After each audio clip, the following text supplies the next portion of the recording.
भी आध्यात्मिक कार्य के समय जैसे नाम जप श्री 84 जी का पाठ के समय मन बहुत ज्यादा संसारिक विषयों में भागता है महाराज जी, इतना तो वो दैनिक कार्यों के समय भी नहीं हाँ, भागता ऐसा ही अनुभव होता है। किसका है प्रश्न? हाँ, वो भागता नहीं है, डिलीट होता है उसमें जो भरा हुआ है।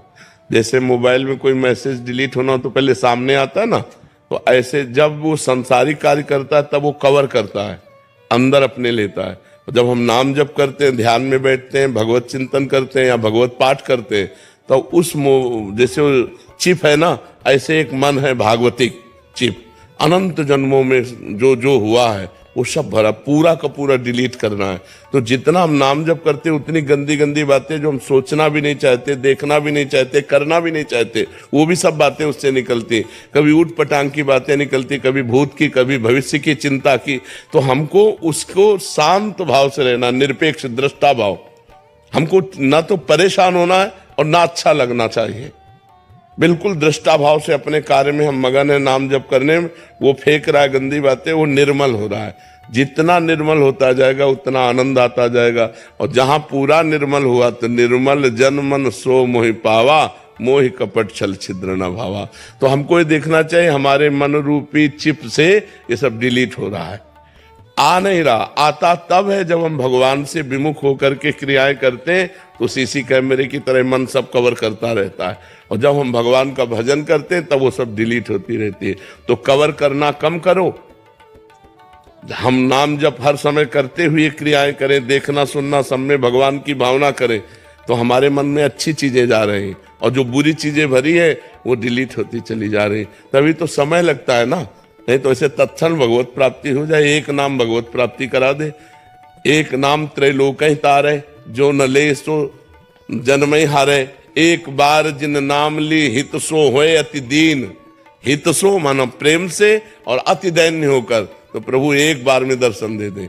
एक बार जिन नाम ली हित सो होए अति दीन, ताको संग न छाड़हि ध्रुव अपनो कर लीन। तो एक बार डट कर पहले भजन करें, मन डिलीट हो जाए इसकी गंदी बातें, फिर दैन्य और प्रेम से पुकारेंगे तो भगवान एक नाम में आ जाते, एक नाम में दौड़े चले जाते हैं। जी महाराज जी, जैसे हम नित्य चिंतन करते हैं वृंदावन का, लेकिन जब हम जैसे अपने निजी पलों में होते हैं, जैसे गृहस्थ हैं हम पत्नी के साथ में, तो तब महाराज जी अचानक से बहुत ज्यादा चिंतन बनता है यहाँ का।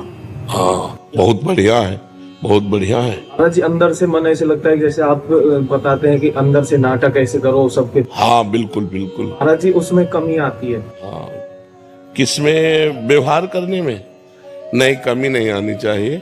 सफलता इस अंदर से मतलब ये चिंतन होता है कि मैं जाऊं वृंदावन। नहीं, ये अच्छी बात है, लेकिन पत्नी के साथ जब व्यवहार कर रहे हैं, जब पुत्र के साथ व्यवहार कर रहे हैं, जब संसार के साथ व्यवहार कर रहे हैं, तो पूरा परफेक्ट नाटक होना चाहिए। नाटक में कमी नहीं। चिंतन बनता है महाराज। चिंतन अंदर से भगवान का होना चाहिए, नाटक संसार का होना चाहिए, तभी तो परफेक्ट आप कलाकार होगे। इस जगन नाटक मंच पर आपको जो रोल दिया गया है उसका परफेक्ट रोल करना चाहिए। अब ये नहीं कि पत्नी से हम उदास हो रहे हैं, अब वो हमारा मन वृंदावन में जा रहा है इसलिए हम तुमसे बात नहीं करेंगे, तुमसे नहीं। ये तो बड़ी कृपा है कि जब हम संसार के राग के बंधन में बंधने की स्थिति में, तो हमारा मन वृंदावन भाग रहा है, तो हमारा मन प्रभु, लेकिन कोई जान न पावे कि हमारे मन की दशा क्या है। हाँ, बाहरी व्यवहार हमारा संसारिक हो, लेकिन आंतरिक हमारा चिंतन भागवती को। यही तो गृहस्थ। महाराज जी, कोई काम करते वक्त कुछ गलत हो जाए या ध्यान ना लगे, किसी और जगह जाए तो बहुत क्रोध आता है। इस समय मैं नाम जप करता हूँ, नाम जप करने से क्रोध कम होता है, पर नाम जप छोड़ते ही क्रोध और बढ़ जाता है। इस स्थिति में आपका प्रश्न है, यार बड़े गुरु आदमी हो तुम। इतनी छोटी अवस्था में तो इतनी सूक्ष्म बात पकड़ रहे, बहुत बढ़िया बात है। बहुत अध्यात्म के अच्छे आदमी बनोगे तुम। नाम जप करते हुए जब तुम्हारे अंदर गलत वृत्ति आती है ना, तो अंदर जो मन में गलत वृत्ति होती है वो डिलीट होती है, वो नष्ट होती है। तो ऐसे नाम जप का अभ्यास करो कि खाली समय ही ना रहे। क्रोध तभी, अच्छा क्रोध क्यों आता है? कामना से क्रोध आता है। जैसे हम चाहते हैं ये हो जाए और वो नहीं होता, तभी क्रोध आता है। क्रोध की स्वयं की सत्ता नहीं। कामा संजायते क्रोधा, क्रोधा स्मृति विभ्रमा स्मृति भ्रंशात बुद्धिनाशो बुद्धिनाशात प्रणश्यति। काम, जब हमारी कामना की पूर्ति में बाधा पड़ती है तो क्रोध आ जाता है। इसलिए हम हर समय नाम जपने का अभ्यास करें। जब क्रोध आ जाए तो दांती पीस ले ऐसे, मुझे बोलना ही नहीं है बस। क्योंकि अगर क्रोध में बोलना शुरू किया तो फिर क्रोध आने पर भजन क्षीण हो जाता है, आनंद क्षीण हो जाता है और हमसे अपराध बन जाता है। अपने से बड़ों के प्रति भी गलत शब्द निकल जाते हैं, अपवित्र भाषा भी। ज्यादा क्रोध आ जाए तो गालियां भी आने लगती हैं, जबान पे दुरुक्ति गालियां आने लगती हैं और बड़े कटु वचन निकलने लगते हैं। इसलिए क्रोध को रोकना है तो मौन धारण कर ले। जहां क्रोध आए उसी समय चुप, वहां से हट जाए।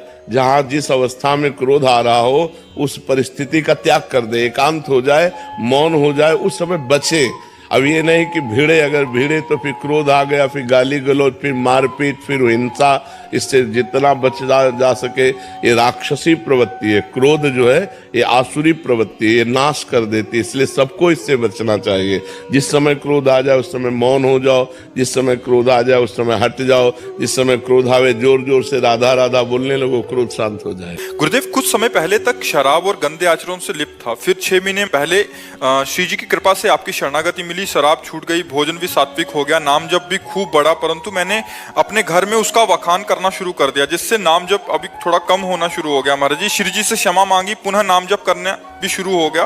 परंतु महाराज जी, क्रोध पर काबू नहीं पा पाता, जिससे बाद में घंटों पश्चाताप में जलता रहता हूँ। नाम जप भी कम हो जाता है। ऐसी स्थिति को सामान्य लाने के लिए बहुत समय लग जाता है। हाँ, नाम जब बढ़ाइए और जब क्रोध आवे तो हम क्रोध को परीक्षा समझें कि भगवान मेरी परीक्षा ले रहे, मुझे क्रोध नहीं करना है।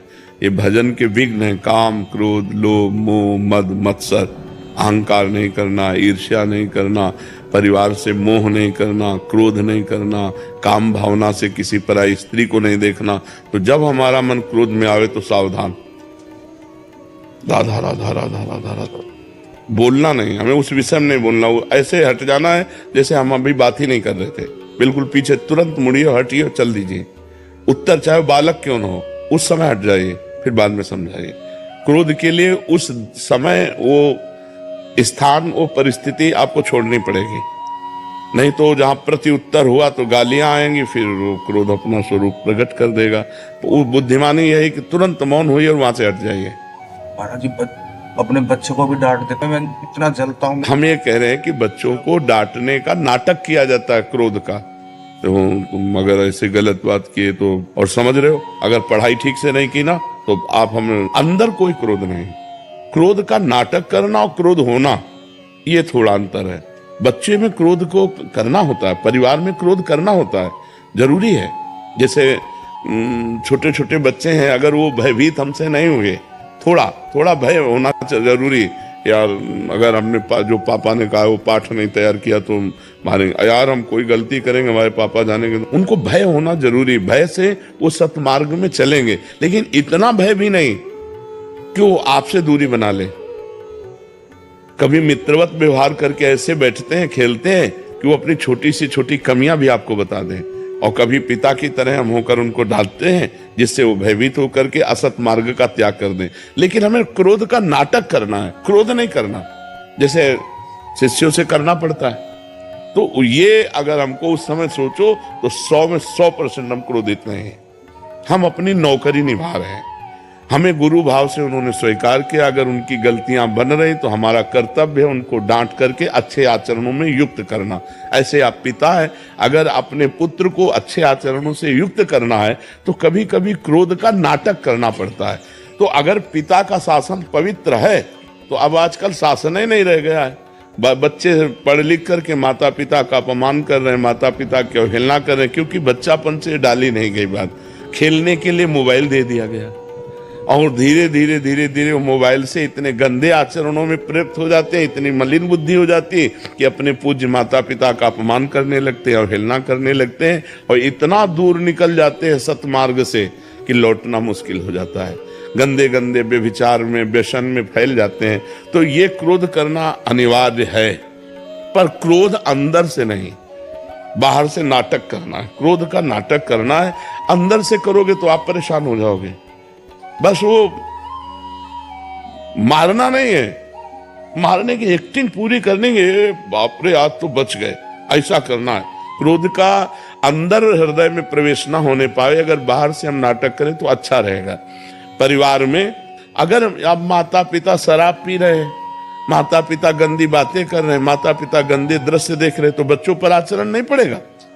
तुम खुद अध्यात्मवान बनो और बच्चों को अध्यात्मवान बनाओ। बिना अध्यात्म से जुड़े किसी का जीवन मंगलमय नहीं हो सकता। आज हमारा समाज जितना अध्यात्म से बिलग है, उतने देख लो क्रूरता में पहुंचता जा रहा है। कैसे कैसे समाचार आते हैं, मतलब क्या है ये नौजवान कहां जा रहे हैं, कहां जा रहे हैं? क्या वो मनुष्य शरीर नहीं है? क्या वो अपनी बहन नहीं है? आप कैसा व्यवहार कर रहे हैं? अध्यात्म तो चराचर जगत को मंगल में बना दे, लेकिन जुड़े ना जब, अब वो राक्षसी प्रवृत्ति से जुड़े, आधुनिकता से जुड़े, मंगल में भाव है नहीं, तो देखो कैसी कैसी गंदी बातें होती है। अब आजीवन सजा होगी, एक गलती का परिणाम आजीवन सजा, जीवन बर्बाद हो गया। पढ़ाई लिखाई स्वस्थता सब जाओ जेल, या तो फांसी की सजा या तो जेल। ऐसे ऐसे आचरण होने लगे हैं, तो हमें लगता है बहुत संभलना चाहिए और अध्यात्म में जुड़कर भगवान का नाम जब अपने बच्चों से भी कराना चाहिए। थोड़ी देर बैठकर कथा सुनानी चाहिए। सत्य शास्त्रों के श्रवण से बड़ा मंगल होता है। महाराज जी, बच्चे तिलक लगा के जाते हैं तो स्कूल को कह रहे हैं, स्कूल में कहते हैं कि ये कौन सा काला जादू है। हाँ, तो दूसरा कर ले कि सूखी रज ले लेना, सूखी रज का ऐसे लगा ले तो चिन्ह नहीं बनेगा और तिलक भी लग जाएगा। अब स्कूल में तो जो पढ़ाई हो रही है, आप देख ही रहे हो, आधुनिकता की पढ़ाई हो रही है और ऐसे ऐसे आचरण नौजवानों के हो रहे हैं जो नहीं होने चाहिए। क्या ये विद्या है? विद्या तो वही है जो विनय और सद्गुण की उत्पत्ति कर दे, विनय और सद्गुण की उत्पत्ति कर दे। आज तिलक लगाने को लोग रोका जाता है। आज भगवत कार्य को अगर माला डाल के जाए वो, तो उसको रोका जाएगा, उसका उपहास होगा। अगर भगवान नाम कीर्तन, भगवान नाम जप करके और पाठ, हम लोगों के स्कूल में प्रारंभ से हे प्रभु आनंद दाता ज्ञान हमको दीजिए, ये सब प्रार्थनाएं होती थी बड़ा। और कबीरदास जी की दोहे, रहीमदास जी के दोहे, मंगल में वीर पुरुषों के चरित्र, तो उससे संस्कार पढ़ते हैं। अब हम पता नहीं है कि नहीं इस समय ये चीजें। हमारे देश के वीर वीरांगनाओं और साध्वी साधुओं की चरित्र भी रखिए, जिससे पढ़ करके उनके अंदर संस्कार पड़े, उनके अंदर भाव पड़े। तो ठीक है, क्रोध करना नहीं है, पर क्रोध का नाटक जरूर करना चाहिए। ईश्वर का सुमिरन नहीं तो जीवन का क्या महत्व है? क्यों? अगर ईश्वर का, परमात्मा का, भगवान का सुमिरन नहीं है तो जीवन का मतलब क्या रह गया? फिर जीवन तो बेकार जीवन है। खाना पीना सोना जागना, लड़का बच्चा पैदा करना, ये तो पशु पक्षी भी करते हैं। अगर मनुष्य जीवन में परमात्मा का सुमिरन नहीं तो जीवन का महत्व क्या रह गया? तो जरूर करना चाहिए सबको परमात्मा का। हाँ, निरंतर नहीं हो पा रहा तो थोड़ी देर तो कर लो।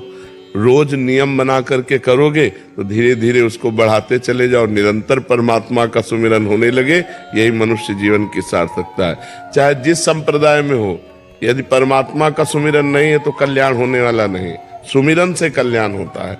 जितना आपका अंदर ही अंदर चिंतन चलेगा, उतना ही आपका मंगल होगा। परमात्मा का सुमिरन ही जीवन का परम लाभ है।